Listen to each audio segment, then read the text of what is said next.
You just realized your business needed to hire someone yesterday. How can you find amazing candidates fast? Easy. Just use Indeed. Stop struggling to get your job post seen on other job sites. With Indeed sponsored jobs, your post jumps to the top of the page for your relevant candidates, so you can reach the people you want faster. According to Indeed data, sponsored jobs posted directly on Indeed have 45% more applications than non-sponsored jobs. Don't wait any longer. Speed up your hiring right now with Indeed. And listeners of this show will get a $75 sponsored job credit to get your jobs more visibility at Indeed.com/kidsandfamily. Just go to Indeed.com/kidsandfamily right now and support our show by saying you heard about Indeed on this podcast. Terms and conditions apply. Hiring? Indeed is all you need. This is the story of the one. As a custodial supervisor at a high school, he knows that during cold and flu season, germs spread fast. It's why he partners with Grainger to stay fully stocked on the products and supplies he needs, from tissues to disinfectants to floor scrubbers. All so that he can help students, staff, and teachers stay healthy and focused. Call 1-800-GRAINGER, click Grainger.com, or just stop by. Grainger, for the ones who get it done.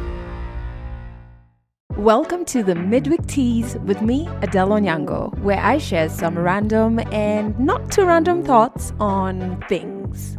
Welcome to another episode of the Mid Week Tease, and right here on Legally Clueless Africa, what's really dope is that we have incredible events and spaces that can help you along your healing journey, and we have one coming up that's our final one for 2025. It's our final 3-part group therapy series that we do in partnership with Shamiri Health.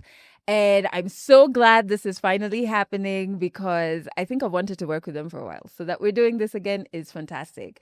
And so this particular 3-part group therapy series is going to be looking at something we throw around a lot, like you see it on social media all the time, but I don't think many of us have the courage to unpack and even begin healing it. Childhood trauma. My thing is to do 2 things for you, is to ensure you have the space and the wellness practitioners who can help you heal. But also before December, when you have to go and interact with the possible triggers, how do we make sure that you are armed, right? And so joining me today from Shamiri Health is none other than Natali, one of our favorite therapists from there. Welcome. Thank you. Thank you so much. I literally bullied Natali to be on the show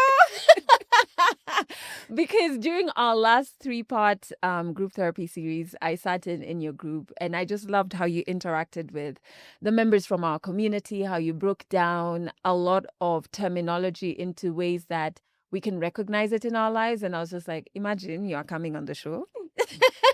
Thank you for not resisting. Thank you. Thank you for having me. It's an honor to be here. I'm so grateful. And yes, I was bullied, but I've come on my own free will. It is well. It is well.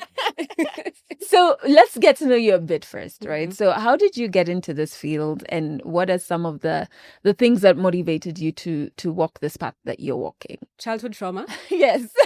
I did.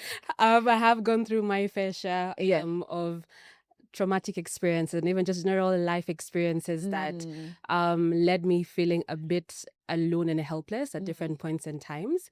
And I think when I was in Form 3 is when I was like, I wanted to be a doctor first. And then I was like, this when they usually called at odd hours of the night, injections. I was like, I don't want that to be that. So I wanted to sort of be in the health field, but more so help people heal better. And I think that's what now led me to psychology. And I remember when I was in class, I was just like, wow, the lecturer would be like, yeah, that's me, that's how I want to be, that's how I want to help other people. So it was one of those situations where it was more of an experiential situation first, and then I was like, okay, I think I want to be able to help other people cope better and get those wonderful experiences that I'm now able to give or help support people. Yeah, so I think that is the reason behind me going to the psychology field. The funny thing about that experience of awakening is that you just suddenly realize, hang on, you from a personal standpoint first, you're like, wait, so I don't have to live life in this heavy manner. There's a way out, and then wanting to pull people out of that as well. And the thing is, unfortunately, it becomes a norm, like because you sort of don't know any other experience other than that. So it becomes normal, and then you interact more with people and you're like, oh, wait, that's not normal. Something needs to change somewhere. Yeah. I think that for me is the real thing. It's like especially when we dive into, which we're going to do in a bit, the topic of childhood trauma, there's a lot that is normalized, as you said, that for me, when I was going through therapy, one-on-one therapies, when I was like, yeah, actually, I can see how that's not normal. And just because it happened in many households doesn't make it normal. It just means that it was happening a lot, right? Yeah. So let's start first with definitions, because I find that a lot of times, especially with social media, there's good. And so people are getting to touch terminology and words, but sometimes we are not fully understanding what we're talking about. So what childhood trauma? Yeah. And trauma is a buzzword to an extent. So I'm traumatized. Yeah. But childhood trauma essentially is any disturbing or distressing or severely uncomfortable experience or event that a child will go through. And by child, I mean someone in their formative years, someone under the age of 18, that leaves them feeling very threatened or overwhelmed enough not to be able to effectively process or cope with whatever is happening at the time. Yes, that essentially is childhood trauma, and this can take different forms and examples. It could be bullying in school. It could be you witnessed or you experienced violence yourself. It could be physical, emotional, psychological, sexual abuse. Unfortunately, it could be neglect. It could be so many things, even loss of a parent. So there are so many things that can be considered as trauma, and they have there's different levels and severities to it. But also what's important when it comes to childhood trauma is it's not just the event in itself. It's also how this child has perceived and tried to understand and process what has happened. Yeah. And this is so interesting. I love that you talk about like these different levels, because I think sometimes we discount our experiences when we look at like, hey, okay, that's trauma. Yeah. Me, I was just beaten. You know what I mean? Yeah. That was maybe a big T or small T trauma to some extent. There is that. But there was as you said, a reaction you had, and it altered how you maybe perceived yourself, perceived love.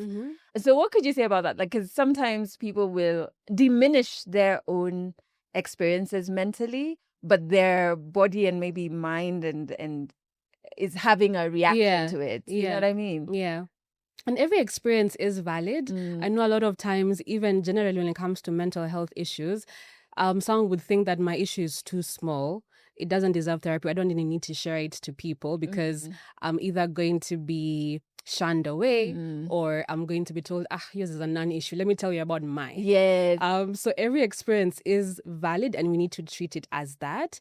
And the different levels of trauma is usually dependent on a lot of things. It could be someone's personality. It could be what happened almost immediately after that traumatic event. So let's say you witnessed a violent experience. What happened right after? Did everyone just go hush hush? It never happened. We're not going to talk about it. Did someone end up talking to you about it later on and you're like, oh, okay, that wasn't right, but I see how this makes sense. Something like that. So the different levels to trauma, and it depends on a lot of things. Someone's personality, someone's ability to cope, someone's what happens after the trauma. So many things. Yeah. Yeah. What I find so fascinating is like the cycle of trauma, almost like inherited. So like our grandparents experienced trauma and it became normal, maybe in like how their family would function. Yeah. And then they then raised their kids like that, which is still trauma. And then their kids, our parents, raised us like that. You know what I mean? So I'm always just like, oh my God, the cycle has to break, guys. It has to break. Yeah, because you pass it on from generation to generation to generation. And because you don't know better, or this is how it happened for me. And we don't really take the time to be like, okay, I didn't like that experience, and that's the reason why I didn't like it. So what can I do to change? So very few people get to that point. Yeah. Like, it happened to me. I'm going to pass it on. It's the best thing that I know and how I'm going to do it. Let's talk about how it affects us in Yeah. adulthood, because I see a lot of people, especially Kenyans online, especially when we talk about discipline, including like savage, you're being beaten like, Yeah. hey, I'm just like, what was the reason? What happened? But there's always this, there are always a few people who go like, yeah, even as we pass through it and we're okay. And I'm always like, are you really though? Like, if we unpack. So what are some of the ways that we can see that childhood trauma is affecting someone or us in adulthood? Yeah, good question. Because a lot of times childhood trauma can manifest in very subtle ways and can be mistaken with someone's flaws or personality traits, and you're like, yeah, they're always like that. But one of the signs that we can talk about that can help us recognize childhood trauma is in, someone is just hyper vigilant, so they're always just they always feel aggressive, they're always irritated, they're always just wanting to they can't settle. So they're always, it's like, especially when it comes to maybe situational trauma. So let's say like the unfortunate experience of like the man or the post-election violence or, gunshots somewhere. So these things make someone just be on the jump. So you're always just ready to leave. There's also emotional numbing. A lot of people will not want to feel, and I'm sure you've met people who we can say they don't really feel. You've never seen them cry, you've never seen them laugh, you've never seen very heightened levels of different emotions. And you're like, why are you just like that? So a lot of people would then tend to hold those emotions, reserve them deep down because they don't want to feel. And you find that some people would tend to be more logical than emotional. So if it's not factual, we're not gonna do it. So there's emotional numbing. There's also people pleasing. Oh my God! Stop shouting. I know. Sent you, Natali. I also fall. You're one. More often than I'd like to admit. Yeah, maybe I'm recovering, but more often than I'd like to admit. You find yourself just saying yes to people.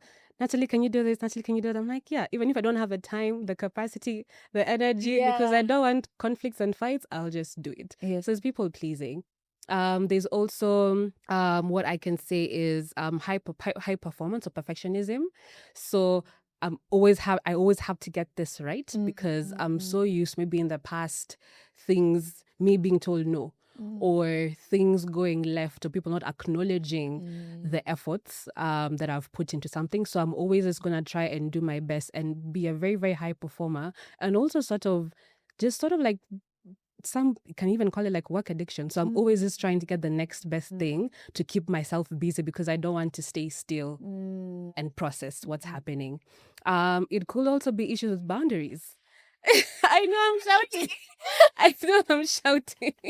Okay, it's all right. Yeah, so those are a few that I can mention as signs that can potentially mean trauma in its manifestation. This is so interesting because what I found during my healing journey, like when I was really focused on understanding and unpacking the childhood trauma I'd experienced and how it was showing up in adulthood, is that when you strip all of these, should I call them reactions or like signs, that in my head I thought that's who I was. Then you strip away these signs of childhood trauma or these behaviors you picked up because of childhood trauma, and you're a completely different person. So even the person who, let's say, in your example, is not emotional, doesn't show emotion, someone like that, like after work, you could find that's not their real self. It's like they put on this armor that they learned because in childhood that's how they kept safe or etc. It's always so interesting to like meet yourself now, who you really are after you've done the work. How does these signs of childhood trauma, how do they show up in, say, our intimate or romantic relationships or even our friendships? Because those really matter. I know when Daisy was around, we talked about the attachment styles. The fearful avoidant, the avoidant, the anxious, and the secure, which it's like The unicorns of self-actualization. Everyone in that episode was like, where are they, guys? Where are they? We have been looking. Do they just secure themselves and run away and move elsewhere? Yeah. So attachment styles is one of the ways that it manifests in our intimate relationships. So you also find that I'm either too clingy or I just don't want to engage at all. Yeah. Because maybe you're looking for that point of security, but because you also don't know what you're looking for, you don't know when you find it. So it could also be in communication. So you have communication issues. So I have a problem, you have upset me somewhere, but because I don't feel courageous enough to stand up and say, hey, Adele, I didn't like the way you did this. So I'll just hold it in, hope that the wind will pass and will be better tomorrow. So communication problems is also something that would mean trauma in intimate relationships. So you find that people are just sweeping things under the carpet, and then one day it just blows. Over a small thing. That's the trigger, and it just blows up in something so huge. And when you track it back, you're like, oh, I can see where this started from. It could also be the boundaries that I've also talked about. So you're not able to be assertive and say no when you need to and yes when you need to. So in intimate relationships, it can become a bit tricky because you sometimes would project what you have experienced subconsciously or unconsciously into the present moment. Yeah, so relationships can then be a bit difficult. You either, because we are creatures of habit and of learning, whether it's by observation or by our own lived experiences. So if I've come from a childhood where let's say my parents were abusive, then more often than not, if I get an abusive partner, I would not know to say no. I wouldn't know how to stand up and be bold and speak for myself. This is so interesting. One of my best friends and I were talking about this like last week, I think. Yeah. How if chaos or whatever was normalized for you in childhood. Bugs crashing your pack's party? Whether they've got paws or sneakers, your pack deserves a home that's protected from pests. That's where Wondercide comes in. Plant-powered protection made with steam-distilled natural essential oils that actually work. It kills and repels fleas, ticks, mosquitoes, and ants without questionable ingredients or overpowering smells. Safe to use around kids and pets when used as directed. Lab-proven to work fast. And proudly made in the USA.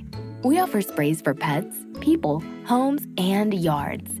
Plus, spot-on treatments, collars, and even shampoos. Whatever your pack needs, we've got it covered. Founded by a pet parent looking for a better way to protect her dog Luna, Wondercide's now protected over 21 million lives and counting. You might have even seen us on Shark Tank. Go to Wondercide.com and use code WONDER20 for 20% off your first order. That's WONDER20 at Wondercide.com. Wondercide. Protect your pack with plant-powered Wondercide today.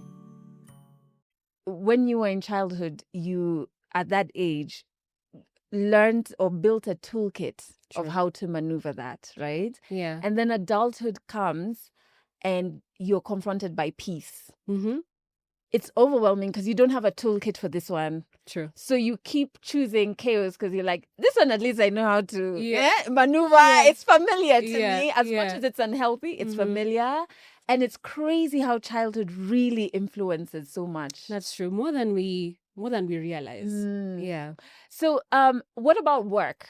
Does it show up in the workplace? It shows up everywhere. Okay. We're social beings. Yeah. So it shows up everywhere. So when it comes to work, you find someone overperforming or overworking because you just don't want to be the one who has let the team down. So you find yourself overworking. When it comes to authority figures, especially, so there's what we call the vertical and the horizontal and the vertical relationship. So horizontal is just our peers, our friends, the people that we know, our siblings, etc. And then we have the vertical, where it's a top-down approach.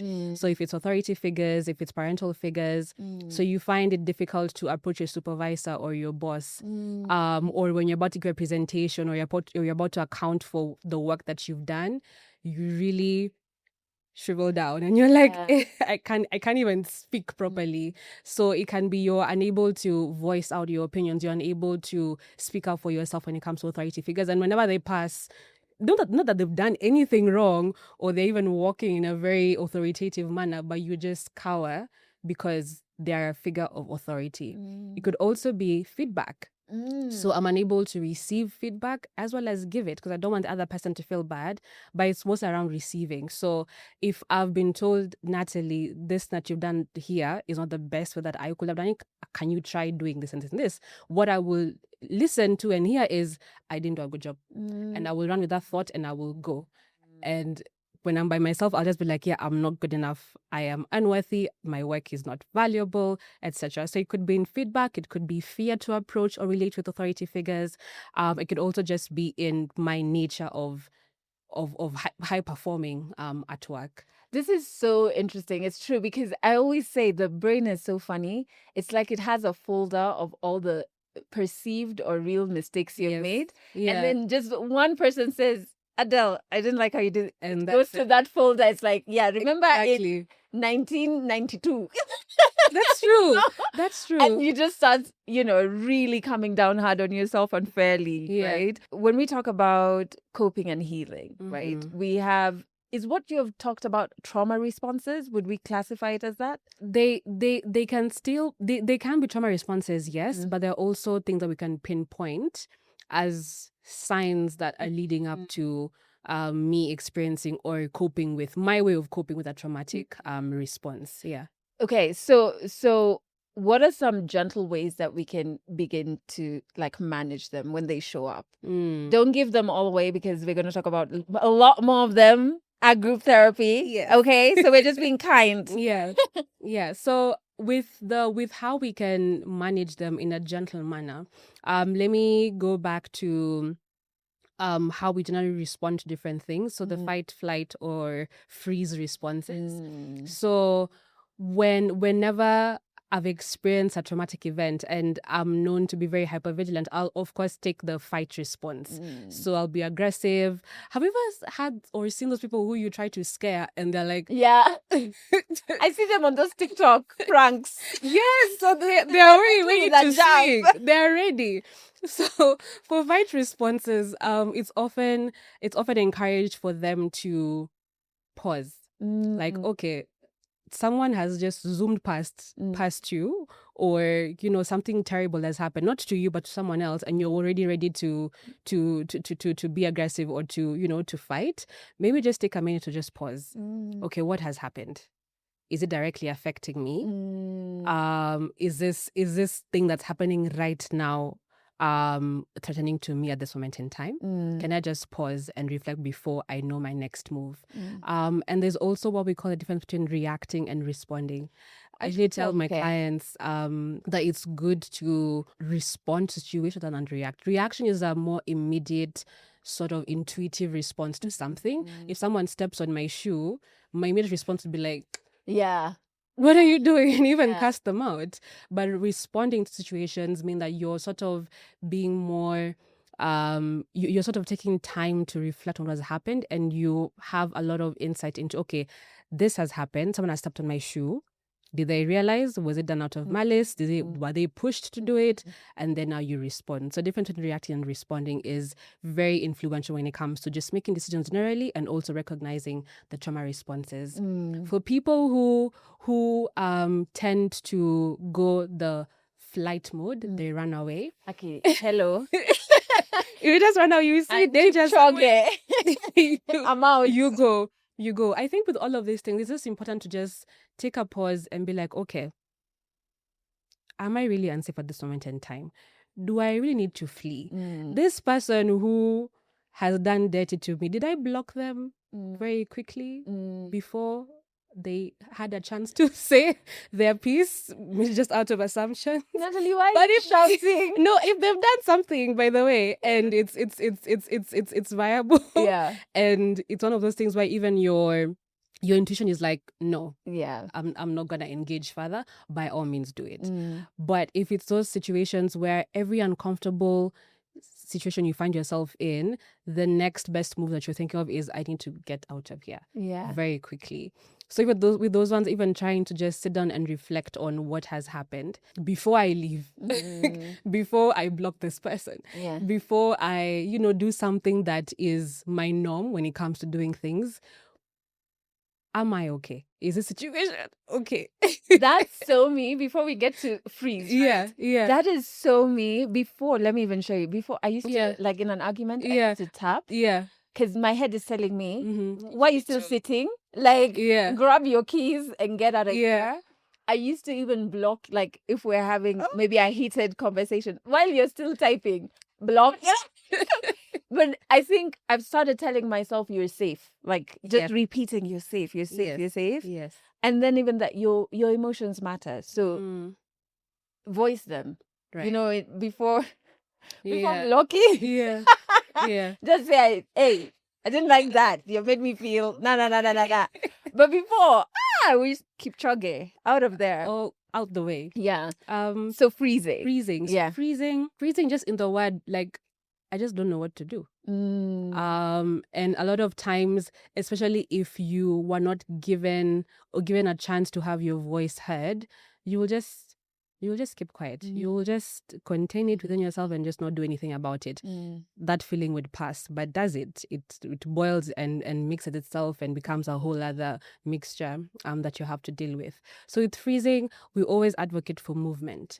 So fine, let's say I'm in a conflict with my partner and I'm the one who's raised up an issue and now we are doing a back and forth, and because I don't know how to respond to them, I don't know if I should leave a conversation, if I should be bold and we have this verbal thing going on, I'll just keep quiet and just restrain myself and just not do anything about it. It helps to just go out and move, go take a walk, go take a deep breath, ground yourself, and then once you have your thoughts gathered together, now come back and be able to express them. And sometimes you don't even have, because it's difficult to also verbalize them when you're in that state. And we advocate for even journaling, we're just writing it down. I myself have had a situation in my past where I just had to write down what the problem was and then give the person, and then they read and I'm like, yeah, now you know. Yeah. Great. Because I do address it because I couldn't say it. Yeah. This is so interesting. And so I guess during group therapy, we're going to be receiving a lot more practical tools to help us. Let's talk about the power of group therapy, because I've done one-on-one. Yes. And through Legally Clueless, I've done the group setting, and it's so yummy. I remember the last cohort that we did. The first session, I thought, okay, let me not sit in. Let me give people their space. But then I was like, okay, I'm missing. You could hear laughter. Yeah, I'm just like, what are they laughing about? Even me, I want to know. And joining it was just so wonderful. Like, I even got to learn certain things about me. But many people think one-on-one is the only type that has, or format that has power. Why will group therapy be powerful, especially in unpacking childhood trauma? Yeah, thanks for that question. So one-on-one can be very scary because it is the way we're sat here, it is you and your therapist and you're unleashing everything that you feel like you need to unleash for that session. So it can be frightening. So with group therapy, one of the things I really love about group therapy is it creates a space of shared vulnerability. And with that shared vulnerability, it's those ones for I see someone else, I can hear someone else speaking about a situation that I have gone through or I'm currently struggling with, and I'm like, oh wow, I'm not alone. So it creates some sort of validation. And in that validation, I'm like, okay, then I'm not the only one. I'm not doing that badly. And in that, sometimes trauma can create a space where you feel very alone and very isolated because no one understands what you're going through. You yourself might not understand what you're going through. So trauma can be very isolating. And because you feel so broken, so unworthy, it's difficult for you to express that on a one-on-one capacity. So group therapy I really like it because it creates a form of shared vulnerability, and there's also a sense of community, so there's community and safety and belonging. Yes. So I'm like, wow, I'm talking to these people who, if I would have met them in the streets, I would not even know what they're going through. Their mind is spinning, but they look so well composed and, well kept. So that sense of community and belonging, I remember during the last sessions, that's something that was a very overwhelming feeling, a good overwhelming feeling. Where guys are like, no, Yeah. it's done. Yeah. How am I gonna speak? They wanted us to keep going. To keep going. Yeah. Like, no, we can't, but we're gonna come back. Yeah. And now we're back. So it creates a sense of safety and belonging. It also helps, have a lot of healthy coping strategies. You're able to learn, okay, this worked for this person, and I can borrow that in my own situation and see how it works for me. So I'm getting this insight from this person, I'm getting that insight from that person, and I'm able to be like, okay, if I just sit down with myself and I'm able to, let's say, be more assertive, I'm able to, speak my mind at the time that that I need to speak my mind. I'm able to communicate. I'm able to receive this feedback without not feeling that I'm the one who is the problem. Then it makes the load a bit lighter. And it's also now a good segue to one-on-one therapy, because someone can say something and I'm like, wow, actually that's a problem. And because you've mentioned it, I can now trace back to where it started from, but I'm unable to properly find those effective strategies to actually cope. So I'll be like, okay, so someone has said something in the group therapy session, and it's triggered something that I want to explore further because I know this is a pain point for me. Yeah, absolutely. And I feel like like you've said, it builds that courage to go in for one-on-one. It does.